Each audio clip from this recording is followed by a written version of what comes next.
Hey everyone, it's me, Matt. Welcome back to my channel. So in today's video, I am far, far away from my Florida garden.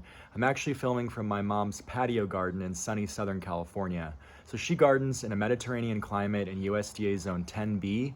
So she has amazing weather and her plants thrive. So while I'm in town this week visiting for the holidays, I thought I'd give you a garden tour to give you some inspiration for your porch or patio so you can see all the possibilities when it comes to gardening in small spaces. So let's get into it. Welcome to my mom's patio garden. So first off, meet Jeffrey, my mom's dog. He's truly the star of the show.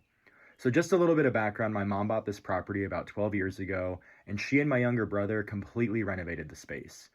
There were 3 larger trees right at the gate opening.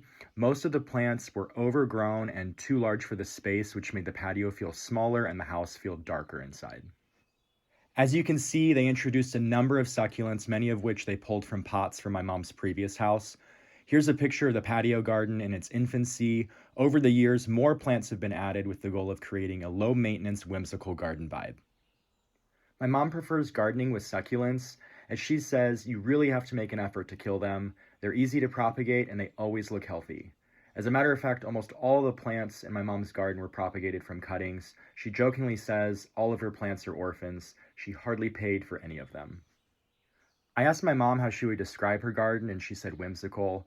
You'll notice all of the metal and ceramic yard ornaments placed throughout the space. A lot of the ceramic pieces were actually made by my siblings and I when we were kids. My mom also often refers to her patio garden as her 5 acres because at her age, it can get hard to tend to it at times, mainly from the large pine tree in the community greenbelt just outside her fence that drops thousands of needles that she has to pick up by hand. But overall, she would describe it as her happy place. As I mentioned before, the goal was to create a whimsical low-maintenance garden. Since she mainly uses succulents and other low-maintenance plants, she doesn't need to spend hours each week tending to the garden. For the most part, it can be left alone for quite a while with a few garden cleanups about once a month. When it comes to acquiring plants for her garden, my mom says she often gets cuttings from her friends' gardens or sometimes from walks where she'll save a discarded piece of a plant that would have ended up in the trash. She's also gotten a lot of her pots and containers from garage sales and from her local Buy Nothing group. So Buy Nothing is a worldwide organization that promotes community sharing, and it's a great place to give and receive items for free. One of my favorite pieces in my mom's garden is this table. It's actually a repurposed bird bath. So she uses the bird bath as the table stand, and you can see how she showcases all her sea glass and shells in the bath basin with the glass table resting on top. My mom has also incorporated some really cool vertical gardening elements. So my brother actually made the pallet gardens, so he repurposed old pallets as containers. So she's got one tucked in here behind the table, and there's another one leaning against the fence behind the chimenea.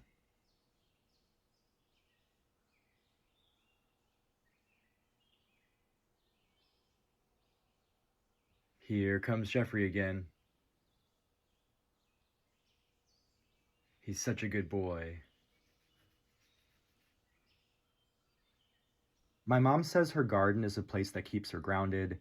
It's a place that she can use for relaxation and a place that she can decompress. Her garden helps her connect to and remember our family roots.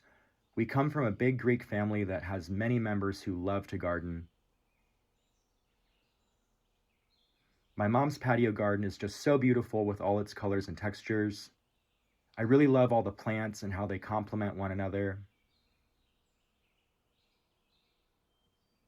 She's even created this great dog bed for Jeffrey, yet again repurposing another pallet. She's definitely succeeded in creating a whimsical vibe with all the colorful pots and yard ornaments. The bistro lights and chimenea really bring the drama when entertaining at night. These plants are all so lush and so vibrant. Here's another close-up shot of the other pallet garden. It's such a great way to garden vertically. I really like how she paid attention to the size and scale of the plants. She's done a really nice job selecting plants that aren't too big and are appropriate for the area. Everything has its place and really fills in the garden beds along the patio nicely. It's amazing what can be done in a 300 square foot space. I also really like my mom's use of rocks throughout her garden. My favorite are her collection of wishing stones under her chimenea. So a wishing stone is a smooth rock with a distinct continuous line that runs completely around the rock. They're commonly found on beaches and along riverbeds. They're all so unique and colorful, they definitely add some whimsy to the patio. And here's an up-close view of one of the wishing stones. You can see the unbroken line that runs completely around the stone. Turning back to the plants, I did want to call out one of my favorite plants in my mom's garden. This is her rabbit's foot fern. She actually grew it from a cutting that one of her friends gave her. It's so unique with its thick furry roots. It's literally climbing out of the pot. It's such a cool plant. The roots look just like tarantula legs. One of my absolute favorite plants that she has in her patio garden.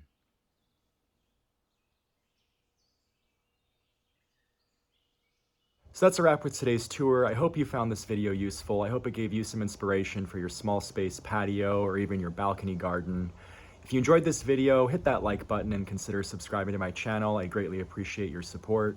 I hope you have a great rest of your day, and I'll see you in the next video.